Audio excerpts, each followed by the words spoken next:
எல்லாருக்கும் வணக்கங்க.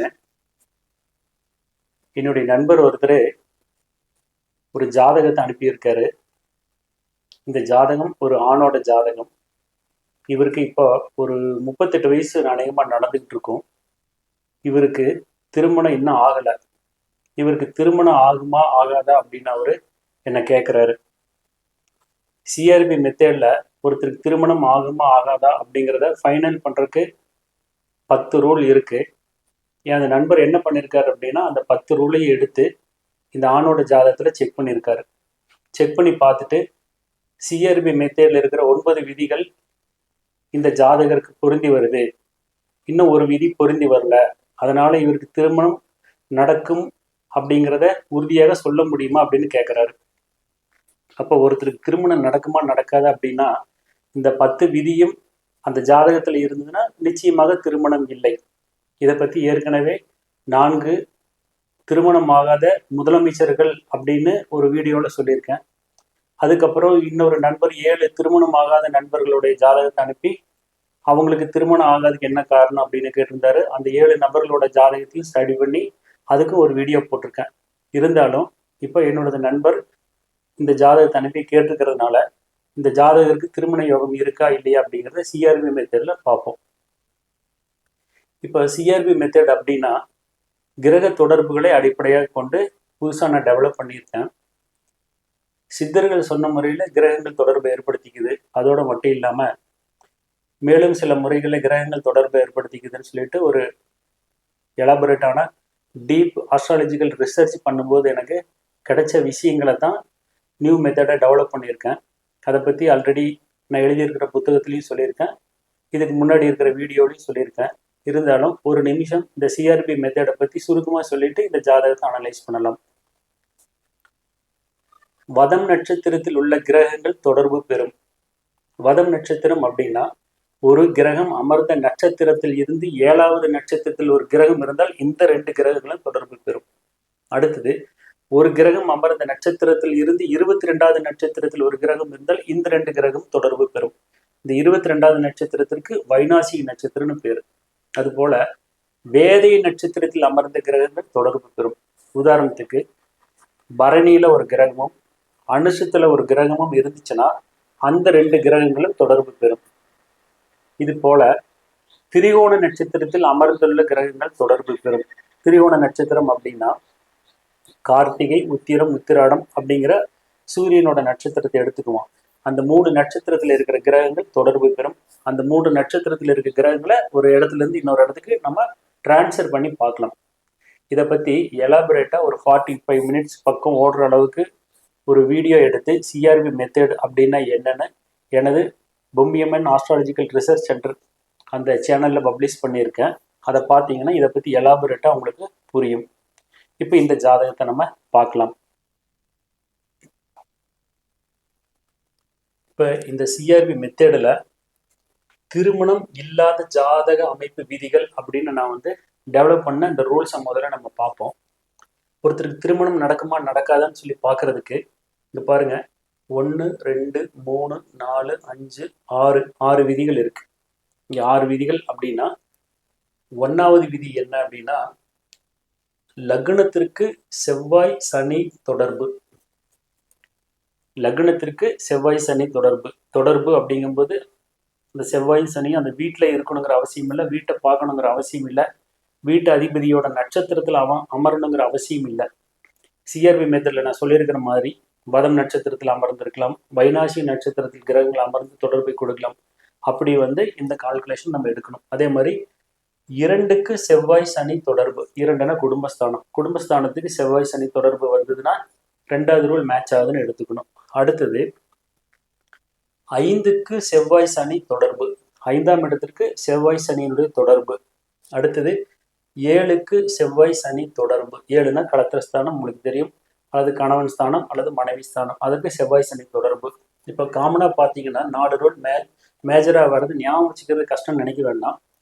1 2 5 7. 1ங்கிறது ஜாதகர், 2ங்கிறது அவருடைய குடும்ப வாழ்க்கை, 5ங்கிறது அவருடைய காதல், காமம், குழந்தைகள், 7ங்கிறது அவர் மனைவி அல்லது கணவன். இந்த 4 ஸ்தானத்தை தான் இங்கே கொஞ்சம் எலாபரேட்டாக சொன்ன மாதிரி இருக்குது. ஸோ 1, 2, 5, 7 செவ்வாய் சனி தொடர்பு. ஏன் செவ்வாய் சனி தொடர்புன்னு சொல்கிறோம் அப்படின்னா, சேய் சனி இருவர் சேர நோக்க இடம் பால்.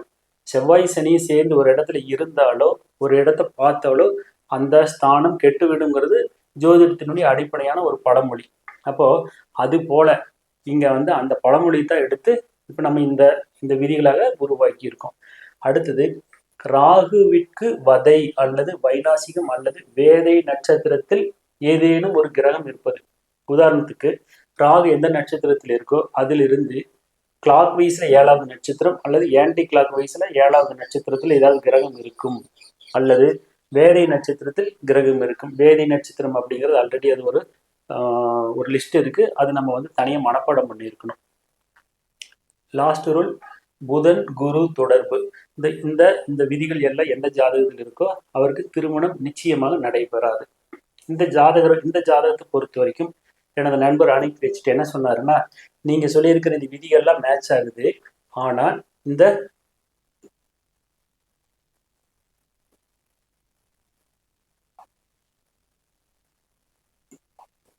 இந்த இரண்டாவது விதியில செவ்வாய் தொடர்பு, 2ஆம் இடத்திற்கு செவ்வாய் தொடர்பு வரல, அதை மட்டும் நீங்க எனக்கு ஃபைனல் பண்ணி செக் பண்ணி கொடுங்க அப்படின்னாரு.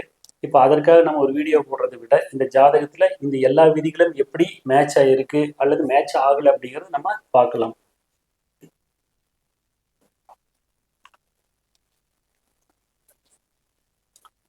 இப்போ இந்த ஜாதகர் பிறந்திருக்கிறது சிம்ம லக்னம். இந்த ஜாதகர் பிறந்திருக்கிறது சிம்ம லக்னம். இப்போ இவருக்கு திருமணம் நடக்குமா நடக்காதா அப்படின்னு பார்க்கணும்னா நான் ஏற்கனவே சொன்ன அந்த விதிகள்லாம் ஒன்னொன்னா செக் பண்ணலாம். இந்த ஜாதகருக்கு லக்னத்திற்கு செவ்வாய் தொடர்பு, லக்னத்திற்கு செவ்வாய் தொடர்பு வரணும். இப்போ லக்னத்திற்கு செவ்வாய் தொடர்பு எப்படி வருதுன்னு செக் பண்றது? லக்னாதிபதி சூரியன் எங்க இருக்காரு? ரிஷபத்துல இருக்காரு. இந்த சூரியன் என்ன நட்சத்திரத்தில் இருக்குன்னு பாருங்க. கிரக பாதசாரத்துல பார்த்தா அது செவ்வாயினுடைய நட்சத்திரமான மிருகசீரிஷத்துல இருக்கு. அப்போ லக்னத்திற்கு செவ்வாய் தொடர்பு வந்திருக்கு நம்ம எடுத்துக்கணும். அடுத்தது லக்னத்திற்கு சனி தொடர்பு. லக்னத்திற்கு சனி தொடர்பு அப்படின்னா லக்னத்தை சனி பார்க்கணும், அல்லது லக்னாதிபதியை சனி பார்க்கணும், அல்லது அந்த லக்னாதிபதி சூரியன் சனியினுடைய வீடுகளில் இருக்கணும், அல்லது சனியினுடைய நட்சத்திரமான பூசம் அனுசம் உத்திரட்டாதியில் இருக்கணும். இதுதான் நம்ம நார்மலா பார்த்துட்டு இருக்கிற கிரக தொடர்புகளுக்கான மெத்தேடு. பட் சிஆர்வி மெத்தேடில் நான் டெவலப் பண்ணதில்லை. திரிகோண நட்சத்திரத்தில் உள்ள கிரகங்களை இடமாற்றி வைத்து பார்க்கலாம் அப்படின்னு ஒரு மெத்தேடு நான் சொல்லியிருக்கேன். இப்போ எப்படி இங்கே அது ஒர்க் அவுட் ஆகுதுன்னு பாருங்க. இந்த லக்னம் இருக்கிறது என்ன நட்சத்திரம்? பூரம். சனி இருக்கு பாருங்க, இங்க தனுசுல இருக்கிற சனி, சனி இருக்கிற நட்சத்திரம் பூராடம். அப்போ சிக்கிரனுடைய நட்சத்திரத்துல இருக்கிற காரணத்தினால இந்த சனி பகவான் என்ன பண்ணலாம்னா இங்க டிரான்ஸ்ஃபர் பண்ணிக்கலாம். ஏன்னா திரிகோண நட்சத்திரத்தில் உள்ள கிரகங்களை அந்த நட்சத்திரங்களுக்குள் இடமாற்றி வைத்து பார்க்கலாம். அப்போ நீங்க சனியை இங்க போராட்டத்துல இருந்து பரணிக்கு மாற்ற முடியுமா அப்படின்னா மாற்ற முடியாது. இங்க மாற்ற முடியுமானா மாற்ற முடியாது. ஏன்னா அங்க ஒரு கிரகம் இருக்கணும், அந்த கிரகம் பரணியில இருக்கணும், அப்ப மட்டும்தான் மாற்ற முடியும். இங்க கிரகம் இல்லை, அங்க மாற்றக்கூடாதுங்கிறதுக்காக நான் இதை சொல்லியிருக்கேன். ஆனா சனி இங்க பாத்தீங்கன்னா என்ன நட்சத்திரத்துல இருக்கு? பூராட நட்சத்திரத்தில் இருக்கு. பூரம் நட்சத்திரத்துல லக்ன புள்ளி இருக்கு. இப்போ சனியை என்ன பண்ணிட்டா லக்னத்துக்கு கொண்டு வந்துட்டோம். அப்போ 1ஆம் இடத்திற்கு என்னென்ன வந்துருச்சு? செவ்வாய் தொடர்பு, சனி தொடர்பு வந்துருச்சு. செவ்வாய் தொடர்பு, சனி தொடர்பு வந்துருச்சு. அடுத்தது 2ஆம் இடத்திற்கு செவ்வாய் சனி தொடர்பு எப்படி வருதுன்னு பாருங்க. இப்போ இந்த சனியானவர் தனது 10ஆம் பார்வை மூலமாக 2ஆம் வீட்டை பார்க்கிறார். சனி பகவான் 10ஆம் பார்வை மூலமாக 2ஆம் வீட்டை பார்க்கிறார். அடுத்தது இந்த சனி ஏற்கனவே சொன்ன லக்னத்துல இருக்கிறதாக நம்ம எடுத்துக்கணும் அப்படின்ட்டு. ஏன்னா திரியோண நட்சத்திரத்தில் உள்ள கிரகங்களை இடமாற்றி வைத்து பார்க்கலாம். லக்னத்துக்கு வந்த சனி தனது 10ஆம் பார்வை மூலமாக 2ஆம் வீட்டு அதிபதியான புதனை பார்க்கிறாரு. அப்போ என்ன ஆயிடுச்சு? 2ஆம் இடத்திற்கு சனியினுடைய தொடர்பு வந்துருச்சு. பாக்கி இருக்கிறது என்ன? 2ஆம் இடத்திற்கு செவ்வாய் தொடர்பு பார்க்கணும். இப்ப செவ்வாய் தொடர்பு எப்படி வருது அப்படின்னா, இந்த 2ஆம் வீட்டு அதிபதி புதன் இருக்கிறது எங்க?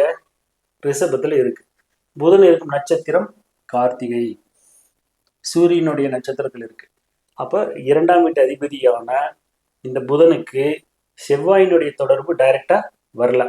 ஏன்னா செவ்வாய் தனது 4ஆம் பார்வையை 3ஆம் வீட்டை பார்க்கும், 2ஆம் வீட்டை பார்க்காது.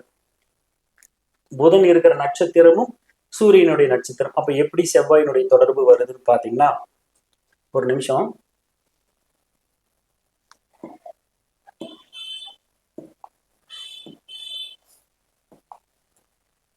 இங்க பாருங்க, செவ்வாய் இங்க இருக்கு.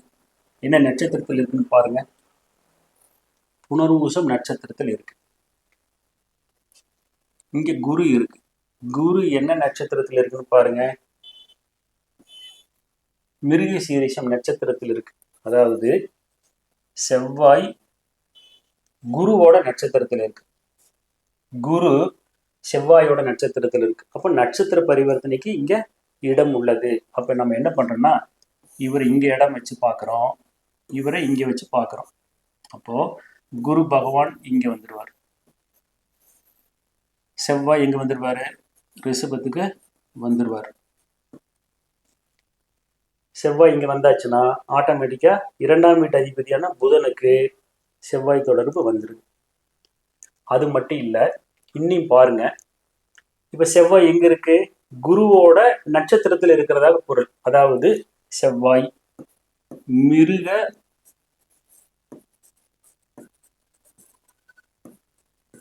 சீரிஷம் நட்சத்திரத்துல இருக்கு. இப்போ மிருக சீரிஷம் நட்சத்திரத்துல செவ்வாய் இருக்கும் பொழுது இங்க பாருங்க, ராகு என்ன நட்சத்திரத்தில் இருக்குன்னா, இந்த ராகு அவிட்டம் நட்சத்திரத்தில் இருக்கு. அவிட்டம் என்பது செவ்வாயோட நட்சத்திரம். ஏற்கனவே சொன்ன திரியோண நட்சத்திரத்தில் உள்ள கிரகங்களை அந்த நட்சத்திரங்களுக்குள் இடம் மாற்றி வைத்து பார்க்கலாம். அப்போ மிருக சீரிஷம் என்பது செவ்வாயோட நட்சத்திரம், அவிட்டம் என்பது செவ்வாயினுடைய நட்சத்திரம். அதாவது ராகு அமர்ந்த அவிட்டம் செவ்வாயினுடைய நட்சத்திரம். மிருக சீரிஷத்தில் உள்ள செவ்வாயை இங்க டிரான்ஸ்ஃபர் பண்ணிக்கலாம்.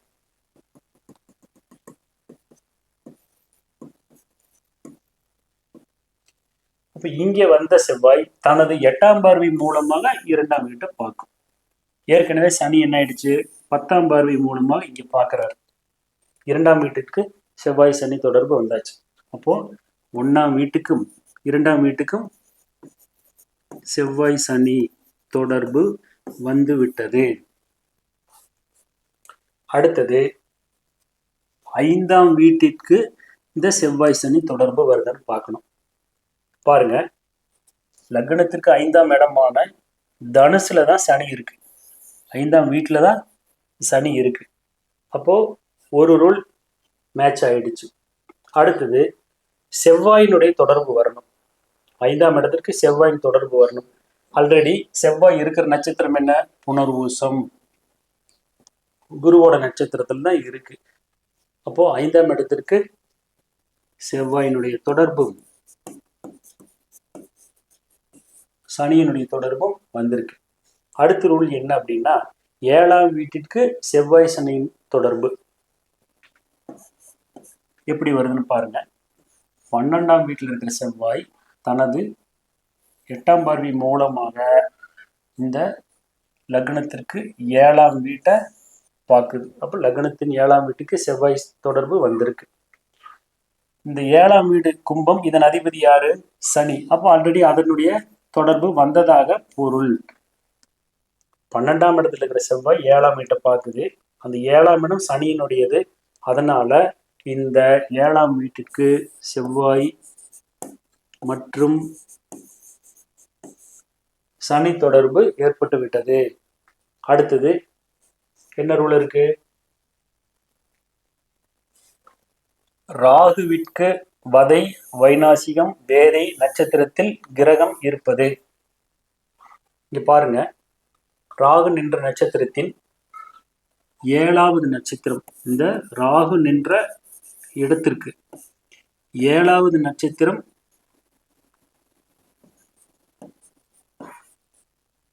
பரணி. பரணியில கிரகம் இல்லை.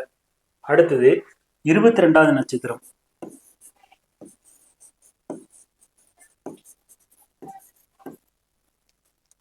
22வது நட்சத்திரம் அங்க வீடே காலியா இருக்கு.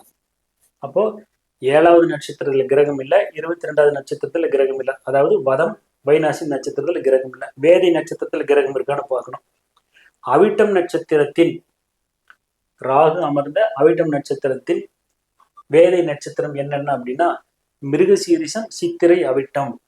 இங்க மிருகசீரிசம் நட்சத்திரத்துல யார் இருக்கா? குரு இருக்காரு, சூரியன் இருக்காரு, 2 கிரகங்கள் இருக்கு. அப்போ ராகு என்ற நட்சத்திரத்திற்கு 2 நட்சத்திரத்துல, அதாவது மிருகசீரிசம் நட்சத்திரத்துல 2 கிரகங்கள் இருக்கு. அப்போ இந்த ரூல் என்ன ஆகுதுன்னு எடுத்துக்கணும், மேட்ச் ஆயிருக்குன்னு எடுத்துக்கணும். இந்த 5வது ரூல் மேட்ச் ஆகுதுன்னு எடுத்துக்கணும். அடுத்தது லாஸ்ட் ரூல், புதன் குரு தொடர்பு. புதனும் குருவும் தொடர்பாகணும். இங்க பாருங்க, டிஃபால்ட்டா குருவும் புதனும் ஒரே வீட்டுல ஒன்னாவே இருக்காங்க. அப்போ இங்க பார்த்தா லக்னத்துக்கு செவ்வாய் சனி தொடர்பு வந்துருச்சு, 2ஆம் இடத்திற்கு செவ்வாய் சனி தொடர்பு வந்துருச்சு. இந்த 2ஆம் இடத்திற்கான செவ்வாய் சனி தொடர்பு தான் என்னோட நண்பர் என்ன பண்ணாரு, கொஞ்சம் எலாபரேட்டா டீட்டெயிலா சொல்லுங்கன்னு கேட்டாரு. பார்க்கும்போது செவ்வாயும் குருவும் என்ன ஆகுறாங்க, பரிவர்த்தனை ஆகுறாங்க. பரிவர்த்தனைக்கு பின்னாடி செவ்வாய் இங்க வந்த காரணத்தினால 2ஆம் வீட்டு அதிபதி புதனோடு செவ்வாய் தொடர்பு ஏற்படுது. சனியுடைய 10ஆம் பார்வை மூலமாக 2ஆம் இடத்திற்கு சனியின் தொடர்பு வந்திருக்கு. அப்ப 2வது ரூல் மேட்ச் ஆகுது. 5க்கு செவ்வாய் சனி தொடர்பு, 5ஆம் வீட்லயே சனி இருக்கு, அந்த 5 குடையவனுடைய சாரத்துலதான் செவ்வாய் இருக்கு. இப்போ இதுவும் மேட்ச் ஆகுது. 7ஆம் வீட்டுக்கு செவ்வாய் சனி எளிமையா வந்துருச்சு. மீதி இருக்கிற இந்த ரூல் எல்லாம் 1 by 1 நம்ம மேட்ச் பண்ணியிருக்கோம். அப்போ இந்த ஜாதகருக்கு கிட்டத்தட்ட 38 வயசு ஆகுதுங்க. இவருக்கு இன்னும் மேரேஜ் ஆகலை.